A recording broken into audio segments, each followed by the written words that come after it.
So MobyMax is a web-based intervention program, and we use the math portion of it. So it assesses the students and tries to find where they're at. It tailors the lessons to where it sees they need extra help, and it helps them master those topics.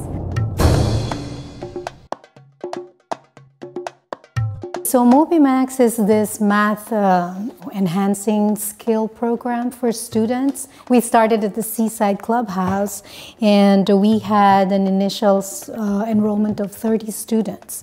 And then we started implementing it at the extension site in Gonzales, where we have almost 90 students in the program.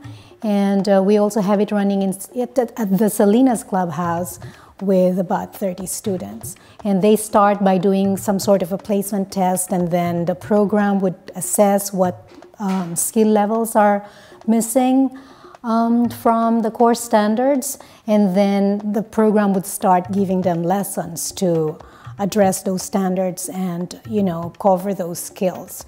And we see a lot of progress with the students who are consistent, working in the program and attending the program regularly. So MobyMax promises a goal increase of 1.5 grade level after 40 hours of working in the program. So right now, almost all of our students have had level increases. And it's interesting to note that, I guess as with everything, the higher that the student goes in grade level, it's a little bit more difficult for them to kind of catch up with the missing skills that they have. And consistently over the years, statistics show that below basic and far below basic students are always in the double digits. So we really, are trying our best at the club to extend some opportunities that the students have in school, that they would also be able to have them at the club.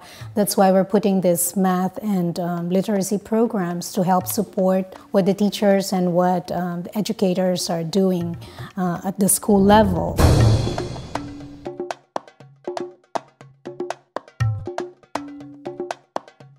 Our literacy program umbrellas several curriculum opportunities we have for our youth. Our teens follow a Teen Pathways curriculum. We have several dedicated volunteers that provide one-on-one tutoring for our teens. We also have a lot of community partner opportunities that help support them build the skill sets that they are looking to build. Elementary members follow a Kids Lit curriculum, which helps motivate them in their reading and build their literacy skills. And they're learning core values of helpfulness, caring, and personal responsibility. Read Naturally is an intervention program that we run, and we targeted 2nd and 3rd graders to start with. We assessed all of our 2nd and 3rd grade members that walked through the door, and we found who were our core attenders, so those members that are coming more than 3 times a week.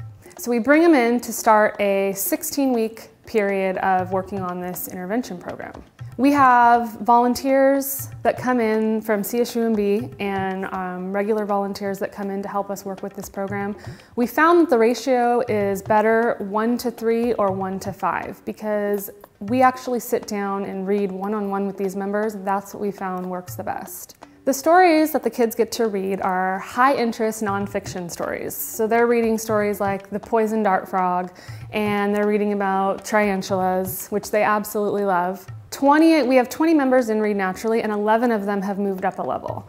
We have several members that started with reading 20 words per minute, and they're all the way up to 80 words per minute, which is huge for us. Of course, we found the correlation to be those that came the most are the ones that improved the most. So we embedded an incentive program for these members. So every day that they come, they earn 3 Read Naturally dollars. They also earn Read Naturally dollars for stories that they pass to help incentivize them to continue coming and continue working on their stories. They have shelves full of prizes that they can buy. So we open our club store once a week, and they get to spend their club dollars and buy things off the shelves. So that keeps them coming through the door.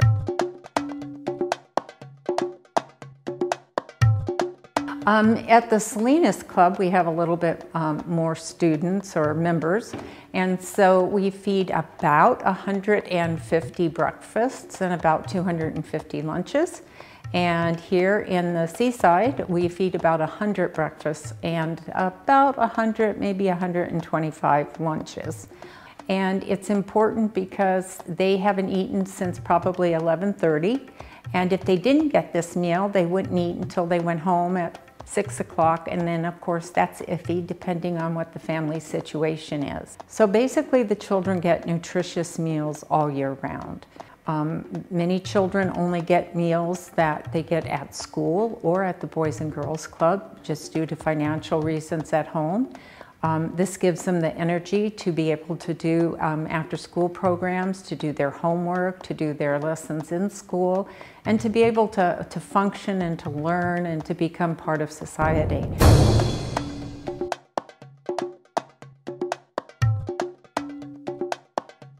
I've gone to several trainings through MCOE. We go through the communities of practice and we talk about after-school and expanded learning.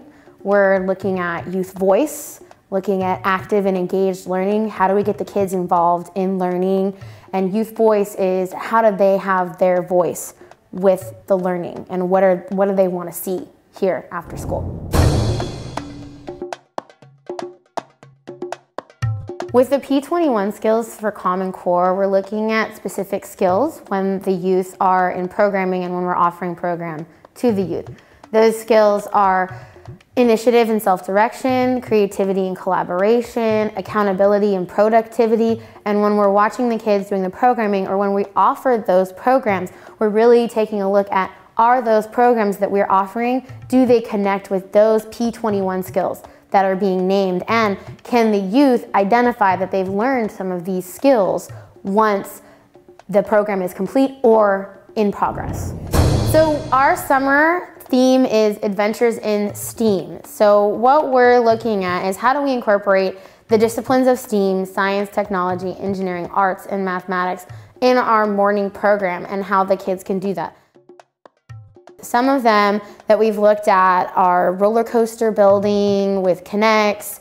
We've looked at utilizing Lego and building with Lego so that they can understand science concepts and principles, utilizing Connects in math, as well as utilizing Lego Mindstorms for engineering. And then also with arts, the kids are gonna have the opportunity, you know, there's an artistry to building a roller coaster, there's an artistry to building some sort of game or a carnival ride, and understanding what does that mean and what does that look like, as well as being able to keep a journal and track their progress and see, you know, where they've grown, what have they done, and those types of things.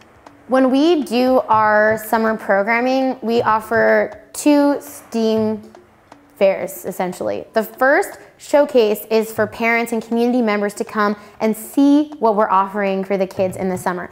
And what that is the parents and community members will come and then we'll have out on tables all the different items the kids will be able to play with. We'll have some of the builds, we'll have some of the curriculum out, we'll also have some schedules out, and they can ask the staff questions and what's going to be learned. And the youth are invited as well, so they can see what they're doing.